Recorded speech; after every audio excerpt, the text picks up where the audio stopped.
Grace Jones never fit the mold, so she shattered it bit by bit. With chiseled angles, a frame carved like stone, and an aura that froze moments, she didn't request room, she claimed it. In a culture addicted to uniformity, she became its disruption. The world had no plan for her, so she made it adapt. She fashioned herself into a living revolution, blending danger with poise, strength with sophistication.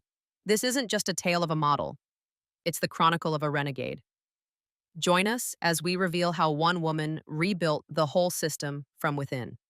Becoming a rebel. Grace Jones's strict religious upbringing in Jamaica deprived her from listening to secular music, but she still found ways to soak it in. In the 1980s, she moved into music, blending different styles. She took pieces from rock, reggae, and new wave and turned them into something all her own. She stood out with her bold performances, deep voice, and strong look. Her stage shows were full of drama and power, shaped by the discipline and fear she had grown up with. But now she used those old lessons for her own purpose.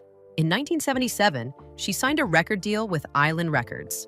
That moment changed everything. She wasn't just stepping into the music world, she was breaking down the door. She released a set of disco albums one after another: Portfolio, Fame, and Muse. These albums helped her grab attention quickly, especially in the dance world. Her track I Need a Man climbed up the charts and landed at #1 on the dance list. Then came her take on Edith Piaf's La Vie en Rose. It was nothing like the original.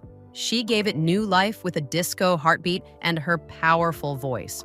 No one expected a Jamaican model to bring a French song into a new world like that, but Grace didn't follow rules. She created her own. Her live shows stood out also.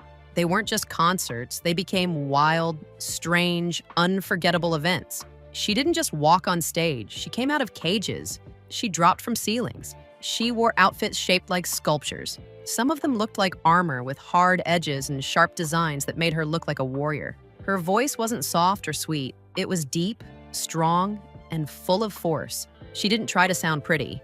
She wanted power, and that's what she delivered. By 1980, Grace changed her sound again.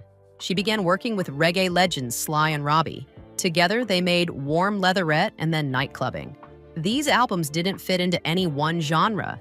They blended new wave, reggae, rock, and funk. She covered songs by artists like Tom Petty, Iggy Pop, David Bowie, Joy Division, and The Police, turning each one into something entirely her own. Her hit Pull Up to the Bumper made waves, reaching #2 on the dance charts in 1981. Her songs had edge, rhythm, and boldness. It grabbed attention in every nightclub. While her music kept growing, her image was also shifting. She teamed up with Jean-Paul Goude, an artist who became both her creative partner and her lover. Together, they created unforgettable visuals. Goude pushed her style into new zones: short, razor-sharp haircuts, bold makeup, angular outfits with huge padded shoulders. She looked and moved like a futuristic being. Her album covers became famous not just for the music, but for the images that came with them. One of the most iconic was the cover of Island Life, a greatest hits collection released in 1985. In that image, Grace stood on one leg in a dance pose, with stretched out limbs that looked impossible. Goude had built the photo by combining different shots into one. That single image would later inspire many other artists to try and copy its look. In 1985, she also released Slave to the Rhythm, an autobiographical album that dug into her journey. The songs told parts of her story through music. Then came Inside Story in the following year, produced by Nile Rodgers. The standout track, I'm Not Perfect, But I'm Perfect for You, had that classic sound, sharp, catchy, and full of confidence. She kept moving forward with Bulletproof Heart. This album included the strong dance hit, Love on Top of Love, Killer Kiss, which burned through the clubs. Around that same time, she shifted toward acting. Music had taken her to new heights, but she wanted to try something else. She stepped into the film world, using her bold presence to take on big roles. Still, music always pulled her back. In 2008, she returned with Hurricane. That album brought her back to her Jamaican roots. Songs like William's Blood and I'm Crying, Mother's Tears reached deep into her personal life. The lyrics showed her struggles and her strength. She didn't just sing the songs, she lived them. Even after decades in the industry, she didn't fade. In 2022, a whole new generation discovered her when she appeared on Beyoncé's Renaissance album. Her voice came through strong, just like it always had. The track Move gave her a new spotlight. Younger fans now saw what others had known for years. Grace Jones was unlike anyone else. She had taken the stage in the wildest ways, worked with the boldest artists, and shaped an image that refused to stay in one lane. Her career was never built on trends. It was built on fire, bold choices, and unstoppable energy. Every move she made changed how people saw music, fashion, and performance. She had gone from hiding music in her childhood bedroom to turning her body into a moving piece of art. And even after all the years, Grace kept showing up, kept surprising the world, and kept pushing the line between music and something far bigger. Reborn, a new phase. At that time, illegal substances weren't hidden in the world. They moved from hand to hand like party favors, almost like champagne at a celebration. That was how things worked then. Everyone wanted to stay up all night. Everyone wanted to feel alive. The music never stopped, and the lights never dimmed. Grace joined in just like everyone else. Back then, she didn't think too much about it. No one really thought about the damage it could bring later. It was just how people survived those long nights that never seemed to end. At that moment, she felt like nothing could hurt her. She moved through the world like a storm, full of energy and power. She didn't follow anyone's rules. She made her own. People looked at her and didn't dare question her place in the spotlight. She looked ready to cut through anything that stood in her way. Then one night, she sat on a talk show next to the host. Her outfit was bold, shaped in a way that made her look almost like an artwork. Her presence was strong, impossible to miss. But while she was still sitting there, the host turned his back on her and started speaking to someone else. That moment triggered Grace, and she didn't hold back. She raised her hand and struck him hard. Then she did it again and again. On live television, in front of a studio audience and millions of viewers at home, she kept hitting him. Well, don't turn your back on me anymore. I can't look at you. No, hold on, just a minute. The crowd reacted instantly, unable to believe what they were seeing. The host tried to act like nothing had happened, tried to laugh it off, but the truth was written all over his face. She had done something that people didn't expect. She made it clear she wouldn't accept being pushed aside. That clip got played over and over. People started repeating the moment and turning it into a phrase. But if someone watched that scene carefully, they could see the real message behind it. A woman, strong and proud, had been ignored by a man who thought she didn't matter at that moment. She showed him she did. The media attacked her right after. They called her names. They tried to label her as a problem, but they all missed the real point. Grace had made a stand. She had shown the world that she would not shrink just to make others feel comfortable. She refused to stay in the background. She later laughed about it, calling it a strange night filled with hallucinations and bad substances. But the truth was much deeper. That reaction came from years of people treating her as less, from agents who told her she wasn't the right look, from photographers who tried to control her image, from everyone who tried to limit her. By the late 1980s, Grace was everywhere. She had broken into films, showing up in action movies with force and confidence. She played warriors and assassins. She acted beside the biggest stars and often took over the screen with her presence. At the same time, she stayed active in the fashion world and continued making music. She had found success in every area. No one had done it like her before. But behind the stage lights, her private world had started to fall apart. As the years passed, the substances started taking something from her. So by 1986, she took a trip to Jamaica, hoping to take a break. Instead, she found herself arrested for possession of illegal substances. She spent 2 nights locked up. She tried to explain that she wasn't using it. Tests were done and they found nothing. The charges were dropped, but the experience shook her. That fear stayed with her. She made the choice to check into rehab and stop completely. But the problems didn't stop. She found out that the person managing her money had been lying to her. That man had taken more than half of everything she had earned. He hadn't paid her taxes. He had drained her accounts while pretending to work for her. She had trusted him. She had believed in him. And he had left her with almost nothing. Everything she had worked for disappeared. It wasn't just the money. It was the time, the energy, the years of performing, working, creating, all taken. And then something worse arrived. AIDS began spreading across the world. In her circles, it spread fast. The people she loved started to get sick, and then they started dying. The makeup artists, the photographers, the dancers, the friends she had made in Paris and New York, one after another, they were gone. She watched them leave. She went to funeral after funeral. The pain started to grow inside her. The fun, wild nights at Studio 54 now brought back memories of loss. She stayed in that dark place for a long time. For years, she felt like she couldn't escape it. The laughter, the colors, the magic of those years were now filled with shadows. She didn't feel strong anymore. She didn't feel like herself. She wanted to pull back, to hide from everything that reminded her of what she had lost. But in 1991, something inside her changed. She sat down during an interview and said something with certainty. She said she was back. She said she had left the sadness behind. The years had taken so much from her. Friends, money, her own sense of control. But she chose to fight again. She started focusing on what mattered. She stepped back into the world that had once lifted her up, and she started moving forward again. She didn't let pain stop her. She didn't let loss keep her down.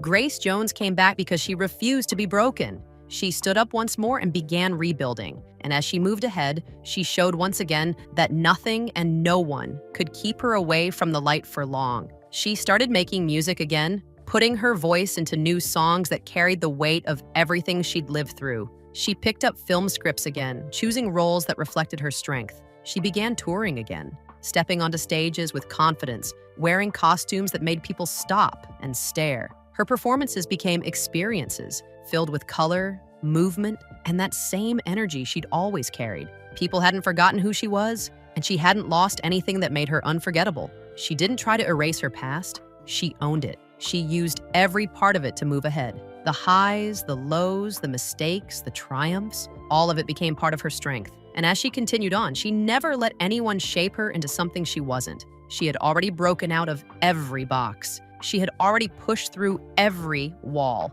Grace Jones didn't just return. She rose again, fiercer than before, and this time, nothing could drag her back down. An unusual reinvention. Grace Jones had a son named Paolo with Jean-Paul Goude. He was born in 1979, and as he grew up, he began to see a change in his mother. Grace, who was once full of life and energy, had started to break down. The excitement and fun that used to fill their home began to fade. Her son noticed this, and his innocent words stayed with her more than anything else. Those words from her child reached a place deep inside her. They made her stop and think about what had happened to her spirit. That moment pushed her to rebuild herself from the inside out. She didn't rush. She didn't do it for fame or for others. She pulled herself together slowly, step by step. Grace began to live between Paris and New York. She stayed away from crowds and cameras. She needed space. That spotlight that once gave her so much now felt like it could destroy her. So she turned her back on it. She picked up new habits that helped her heal. She joined acting classes. She did music, but only when she wanted to, not because anyone told her to. She took time to practice yoga and care for her body. She focused on her son and made sure he had a strong, steady presence in his life. And then she surprised everyone. She decided to marry. In 1996, she got married in secret. The man was Attila Altunbey, a Turkish bodyguard who had worked closely with her. The wedding was so private that even her close friends didn't know it had happened. But the marriage did not bring peace. Things started to turn bad. Attila became controlling, and Grace knew she couldn't stay in that situation. She walked away for her safety. They never went through with an official divorce. To this day, on paper, they're still married. It's one of those strange pieces in her life story that doesn't follow the rules. But then again, Grace Jones never followed rules. The 1990s passed without chaos. She didn't chase fame. She didn't cause scandals. She just lived. But Grace couldn't completely stay away from headlines. In 1998, something happened that reminded the world who she really was. She was invited to perform at a private event at Disney World. She took the stage and got lost in the music. As she danced and sang, she removed her top in the middle of the show. The people in charge at Disney didn't know how to handle that. Families were in the crowd, children were around. Sadly, the company had no choice than to ban her from all Disney properties for life. Grace didn't argue. She didn't explain. She simply moved on. If Disney couldn't handle her, that was their problem, not hers. While she stayed out of the spotlight, something interesting started to happen. The world slowly began to understand her. Without trying, she had become the blueprint. What once seemed too strange or too wild was now being studied and copied. Then in 2008, something major happened. Grace released a new album called Hurricane. It had been 19 years since her last studio album. By now, she was 60 years old. In an industry that often ignores women after 30, she came back stronger than ever. The music didn't sound old, didn't sound like she was chasing her past. It sounded fresh, bold, and deeply personal. It mixed her life story with reggae, electronic sounds, and her powerful attitude. Critics didn't expect it. This wasn't just another comeback. This was proof that Grace Jones still had something new to give. One track, Corporate Cannibal, stood out. The video showed her face twisting and melting, using digital effects that seemed ahead of their time. She didn't just return to music. She brought the future with her. And then, in 2012, she gave the world another moment to remember. Queen Elizabeth II's Diamond Jubilee concert was a massive event. The stage stood right in front of Buckingham Palace. Grace, now 64, came out and performed Slave to the Rhythm. But she didn't just sing. She hula hooped through the entire performance. For 4 minutes straight, she kept the hoop spinning while singing live. She didn't stop. She didn't drop the hoop. She didn't miss a beat. The crowd couldn't believe it. While others delivered safe, regular shows, Grace did something nobody else dared to do. It wasn't just about entertainment. It showed strength, breath control, confidence, and boldness. She took over the stage in a way that couldn't be matched. That performance proved what her whole career had been about. She didn't let age hold her back. She didn't follow anyone's rules. She didn't care about the limits people tried to place on her. Grace Jones always found a way to break through, to push forward, and to show the world that she was still far ahead. She didn't just survive. She rose above everything, and every time people thought she had done enough, she found a new way to surprise them all. Rising above challenges. Grace Jones was born in Spanish Town, Jamaica, in 1948. From the start, her life was full of sharp contrasts. She grew up in a very strict household with many rules. Her family followed Pentecostal beliefs, and the children had to behave like perfect examples for everyone around them. Her mother, Marjorie, was a skilled seamstress, while her father, Robert, worked as a minister. When her parents left for the United States, Grace stayed behind in Jamaica with her siblings. Raised by her grandmother and step-grandfather, that man used to treat her harshly, often punishing her in ways that stayed in her memory for years. As she got older, she began to understand how that pain shaped her. It built a tough layer around her, something she carried into everything she did later in life. When she turned 13, she and her siblings moved to Syracuse, New York, to live with their parents again. Her parents had started a church there, and the rules followed them into this new life. But something inside Grace had started to shift. She pushed against those rules, wore makeup, and slowly stepped away from the image her family wanted her to keep. During her time in Syracuse, she studied theater at a local community college. But that wasn't enough for her. She craved more, something wild and free.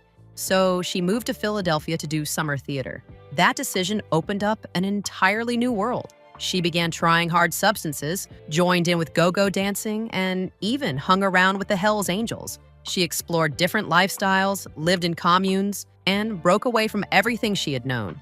At 18, her life changed again after she signed a modeling contract with Wilhelmina Models. By 1970, she packed up her life and moved to Paris. That was the move that opened doors she had never expected. In Paris, she started modeling for big names like Yves Saint Laurent and posed for well-known photographers like Helmut Newton. She showed up in fashion magazines such as Elle and even landed on the cover of Vogue. Still, she didn't get every job. Both white and black editors sometimes turned her away. Some agents told her they couldn't promote her look because of her skin color, but Grace didn't back down. Those words didn't break her. They pushed her forward. Paris gave her something she never found in New York. It gave her a space to belong. She found a creative underground scene where people were changing and challenging the old ways. She moved into an apartment with 2 other models who were also just starting out, Jerry Hall and Jessica Lange. The 3 of them didn't know what was coming. They were just young women trying to survive, taking on whatever jobs they could find, eating what they could afford, and sharing everything. Things didn't change overnight, but they started to pick up. Grace began getting booked by big designers. Yves Saint Laurent gave her a spot. Then Kenzo followed. After that, the magazines that once said no began to call. Vogue. Paris wanted her. By the mid-1970s, she was working nonstop. But Grace didn't just model, she built a new image. She showed up at shoots with ideas. She wore what she wanted. If she didn't like the clothes, she brought her own. She even refused makeup artists if she didn't trust their style. She shaped her poses into sharp angles. She used her body like a sculpture. Her look was powerful, edgy, and different. She didn't smile on command or move like anyone else. Some photographers were shaken by her presence. They didn't give her orders. They followed her lead. They tried to keep up, and that gave her even more control over her work. She didn't want to please people. She wanted to leave a mark. In 1977, she took that same energy and brought it to the stage. She appeared at Studio 54 in New York, not just as a model or celebrity, but as a performer. Studio 54 was the wildest, most famous nightclub in the world at the time. It was the place where stars like Andy Warhol, Mick Jagger, and David Bowie came to party. Right in the middle of all that glamour stood Grace Jones, commanding attention like no one else. She wasn't just there for fun, she was part of the show. Over the years, Grace influenced many performers. Her style, her sound, and her boldness touched artists across generations. She didn't try to fit in. She stood out every single time. Everything she did came from a place of strength and self-belief. She faced rejection, racism, and judgment, but she turned every struggle into fuel. She broke rules without asking. She took charge of her image, her career, and her future. But even with all that, Grace still wanted to go bigger.